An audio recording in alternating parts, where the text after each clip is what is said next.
Daniel గురించి మనం ఆలోచన చేస్తున్నప్పుడు డానియల్ చాలా విజ్డమ్ నాలెడ్జ్ నింపబడినటువంటి వాడు. He was filled with the knowledge and wisdom of God.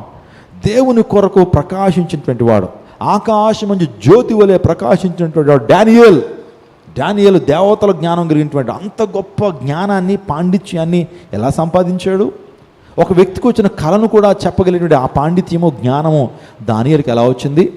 రాజుకు ఒక కళ కంటే ఆ కళ భావాన్ని, కళను కూడా అక్షరాలా చెప్పగలిగాడనంటే దానియేలు దేవుని సన్నిధిలో సమయాన్ని గడపడం ద్వారా ప్రార్థనాపరుడైన కారణం చేత మర్మాలు తెలుసుకోగలిగాడు, దేవుని నిబంధనలు తెలుసుకోగలిగాడు. ఈరోజు నీవు కూడా దేవుని సన్నిధిలో దేవుని కొరకు కనిపెడుతూ దేవుని సన్నిధిలో ప్రార్థిస్తూ జీవిస్తున్నప్పుడు దేవదేవుడు నీకు కూడా పరలోక దర్శనాలు, ఇంకో మాట చెప్పాలంటే మర్మాలని దేవుడు ఏం చేస్తాడు? బయలుపరుస్తాడు. Praise God. Hallelujah, hallelujah. ఆయన తన నిబంధన వారికి తెలియజేస్తాడు. దేవుని సన్నిధిలో ఉండేటువంటి వారు దైవ చిత్తాన్ని తెలుసుకోగలుగుతారు. మన స్ట్రగుల్ ఏంటంటే దేవుని చిత్తాన్ని మేము తెలుసుకోలేకపోతున్నామండి. మా జీవితంలో ఏం చేయాలో మాకు అర్థం కావట్లా. మేము దేవుని చిత్తాన్ని తెలుసుకోవాలి, అందుని బట్టి ఏం చేయాలి దేవుని సేవకుడిని అడుగుతుంటారు చాలామంది. దేవుని చిత్తాన్ని నువ్వు తెలుసుకోవాలనేటువంటి ఆశను కలిగిన నీవు దేవుని సన్నిధిలో దేవుని భయభక్తులు కలిగి జీవిస్తున్నప్పుడు ఆయన యొక్క చిత్తాన్ని దేవుడు నీకు ఏం చేస్తాడు? బయలుపరుస్తాడు. ఎటు వెళ్ళాలి, ఇటు వెళ్ళకూడదు, ఎవరితో మాట్లాడాలి, ఎవరితో మాట్లాడకూడదు, ఎటువంటి నిర్ణయాలు చేయాలి, ఎటువంటి నిర్ణయాలు చేసుకోకూడదు. దేవుని యొక్క ఆత్మతో నింపబడినటువంటి వ్యక్తి దేవుని చిత్తాన్ని తెలుసుకోగలుగుతాడు. చూడండి, అబ్రహాము జీవితాన్ని ఆలోచన చేస్తున్నప్పుడు అబ్రహాము దేవుని భక్తులు కలిగినటువంటి వ్యక్తి, దేవుని యందు విధేయత కలిగినటువంటి వ్యక్తి, ప్రార్థనాపరుడైనటువంటి అబ్రహాముకి దేవుడు తన డైరెక్షన్స్ ఇచ్చాడు. అయ్యా అబ్రహాముని విధి చేయి, నువ్వు ఇక్కడికి వెళ్ళు అని అబ్రహాంతో మాట్లాడుతూ నడిపిస్తూ వచ్చాడు. కానీ లోతులో అనుభవాలు లేవు. లోతులో దేవునితో మాట్లాడే అనుభవాలు, దేవుని సన్నిధిలో సమయాన్ని గడిపేటువంటి అనుభవాలు లేకపోవడం ద్వారా లోతు తన జీవితంలో తప్పుడు నిర్ణయాలు తీసుకున్నాడు. దేవుని చిత్తానికి అగైన్స్ట్గా వెళ్ళాడు. తన జీవితంలో భార్యని కోల్పోయాడు, తన జీవితంలో ఆస్తిని కోల్పోయాడు. ఒక శాపగ్రస్తమైనటువంటి జీవితంలోకి తను వెళ్ళగలిగాడనంటే, వెళ్ళిపోయాడనంటే దేవుని సన్నిధిలో సమయాన్ని గడపలేదు. కానీ అబ్రహాము ఒంటెలు కూడా మోకరించుతున్నాయట. అబ్రహాం దగ్గర ఒంటెలు కూడా మోకరిస్తున్నాయంటే మీరు గమనించండి. తన ఇంట్లో జంతువులు కూడా మోకాళ్ళు వేస్తున్నాయి అంటే ఎంత ప్రార్థన అబ్రహాం ఇంట్లో ఉందో మీరు ఆలోచన చేయాలి.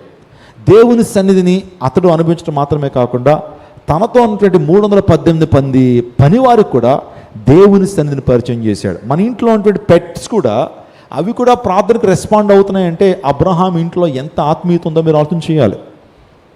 మాకు చిన్న పెట్ ఉంది. అది మా కుటుంబ ప్రార్థనలోకి మేము ప్రార్థన చేసి పాటలు పాడుతుంటే కొన్ని సందర్భాల్లో మా దగ్గరకు వచ్చి కూర్చుంటుంది. అది పాటలు పాడుతున్నారని చెప్పి ఆ పాటలను ఆస్వాదిస్తూ ఉంటుంది.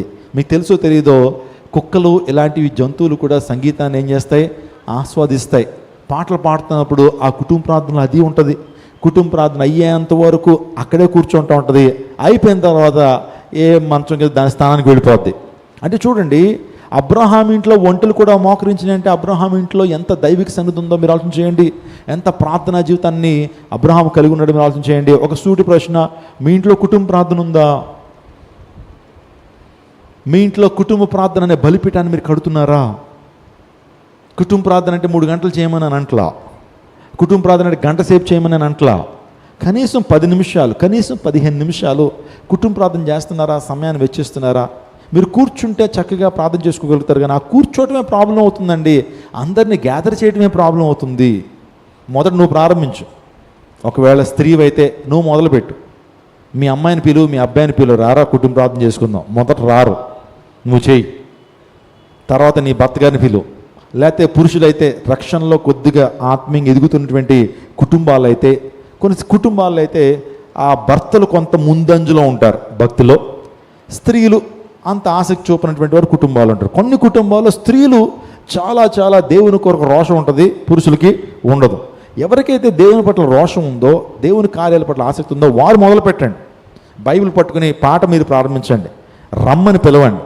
మొదట్లో రారు, కానీ 2-3 రోజుల తర్వాత మెల్లగా వచ్చి కూర్చుంటారు. చక్కగా వారితో మాట్లాడండి.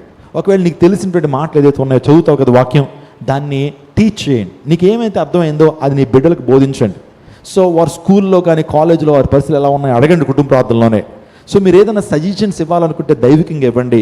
ఆ రీతిగా కుటుంబ ప్రార్థన జరుగుతున్నప్పుడు కుటుంబ ప్రార్థన మీ జీవితంలో గొప్ప ఆశీర్వాదం తీసుకొస్తుంది. కుటుంబ ప్రార్థన బలిపీఠము, అది కుటుంబ బలిపీఠము. ఆ బలిపీఠం ద్వారా దేవుడిని దీవిస్తాడు. నిన్ను ఆశీర్వదిస్తాడు. నీ బిడ్డను ఉన్నతమైన స్థానానికి నడిపిస్తాడు. వారు సన్మార్గంలో ఉండగలుగుతారు. వారు దేవుని కృపలో వర్ధిల్లగలుగుతారు. ఉన్నతమైన స్థానంలో వారు నిలపబడగలుగుతారు. హల్లెలూయా.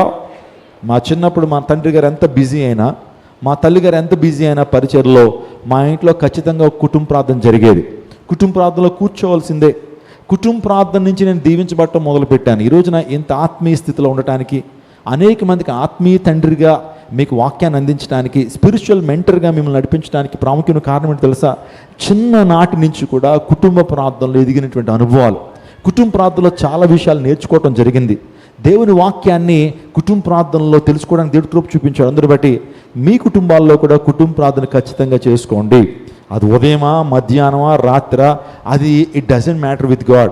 మీకు ఎప్పుడు సమయం కుదిరితే అప్పుడు కుటుంబం అంతా కూడా కలిసి చాప మీద కూర్చుంటారో, కుర్చీల మీద కూర్చుంటారో, అది మీ ఇష్టం. కానీ మీరు కలిసి ప్రార్థన చేయండి.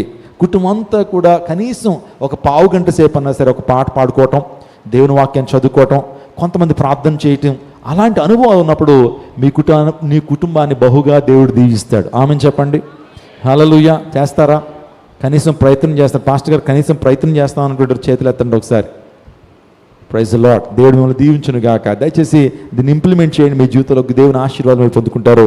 చూడండి, దేవుని సన్నిధిలో ఎవరైతే వారు సమయాన్ని గడుపుతారో, దేవుని సన్నిధిని ప్రేమిస్తారో, దేవుని మందిరాన్ని ప్రేమిస్తారో, దేవుని సన్నిధిలో సమయం గడిపేటువంటి వారు దేవుని చిత్తాన్ని తెలుసుకోగలుగుతారు. హల్లెలూయా.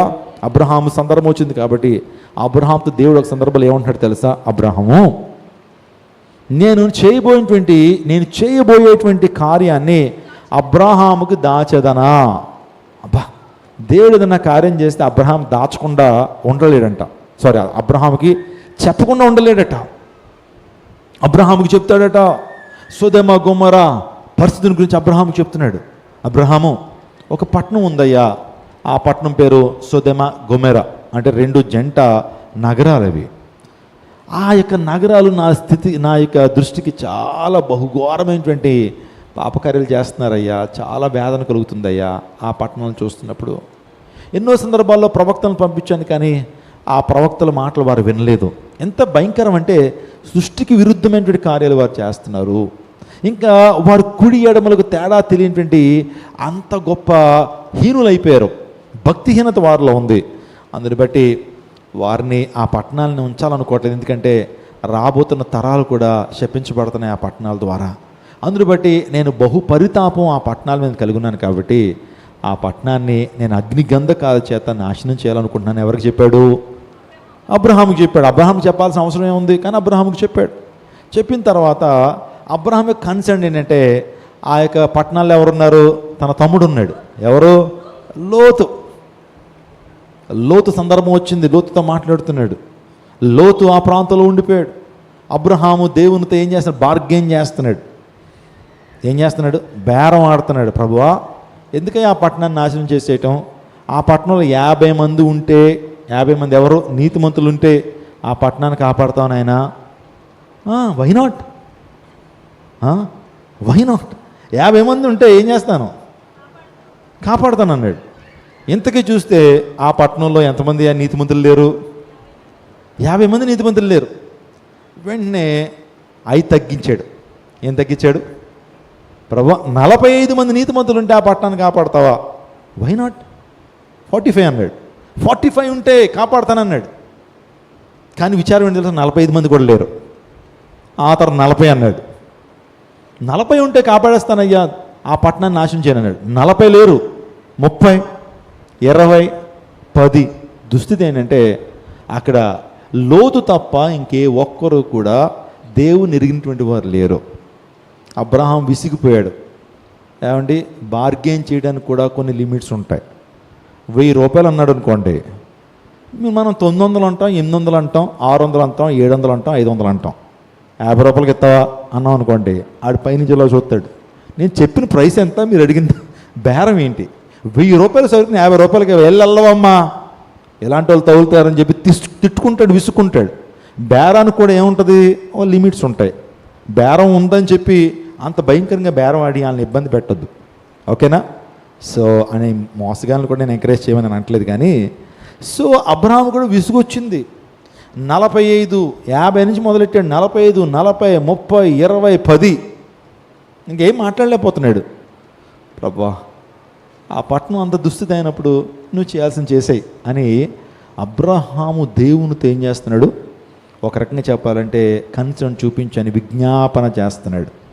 అభివృద్ధినాగమా, ఎందుకు అబ్రహాముతో అంత విజ్ఞాపన చేసి అంత బేరాలాడేటువంటి యాక్సెస్ ప్రభు ఎందుకు ఇచ్చాడు అబ్రహాముకి? అందరికీ అవకాశం ఉంటుందా? దేవుడు తనకు చేయబెట్టే కార్యం నీకు చెప్పి చేస్తున్నాడా?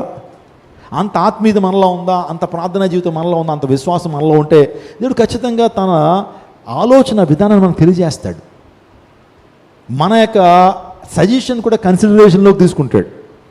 అబ్రహాం యొక్క సజెషన్ కన్సిడరేషన్లోకి తీసుకున్నాడు దేవుడు. అంటే మీరు ఆలోచించండి, అబ్రహాము తన జీవితంలో దేవుని సన్నిధిలో సమయాన్ని గడిపినటువంటి అబ్రహాం నాకు ఎందుకు ఇష్టమో తెలుసండి? అబ్రహాము బలిపీఠాలు కట్టాడు. స్తోత్రం చెప్పండి. అబ్రహాము కట్టిన బలిపీఠాల గురించి నేను ఒక అద్భుతమైన సందేశం ఇచ్చాను. మీరు ఎంతమంది ఆ సందేశాన్ని విని జ్ఞాపకం చేసుకున్నాడు? అబ్రహాము కట్టినటువంటి బలిపీఠాలు స్క్రీన్లో ఒకసారి ఇస్తున్నాను చూడండి. ప్రత్యక్ష బలిపీఠాన్ని అబ్రహాం కట్టాడు, ప్రార్థనా బలిపీఠాన్ని అబ్రహాం కట్టాడు, ఆశీర్వాద బలిపీఠాన్ని అబ్రహాం కట్టాడు, సమర్పణ బలిపీఠాన్ని కట్టాడు, కుటుంబ బలిపీఠాన్ని అబ్రహాం కట్టాడు. స్తోత్రం చెప్పండి. మీ జీవితంలో సమర్పణ బలిపీఠం ఉందా? నీవు, నీ పిల్లలు, నీ భార్య పరిచర్య కొరకు సమర్పించుకుంటున్నారా?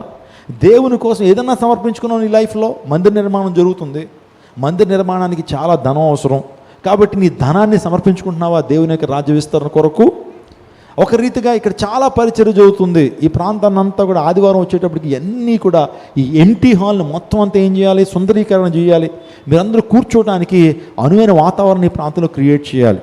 అనేక మంది ఈ ప్రాంతంలో పరిచర్య చేస్తున్నారు. శనివారం కనీసం ఒక గంట సమర్పించుకుని సమర్పణ బలిపీఠాన్ని కట్టి పరిచర్యలో నువ్వు పాలుభాగస్తులుగా ఉంటున్నావా?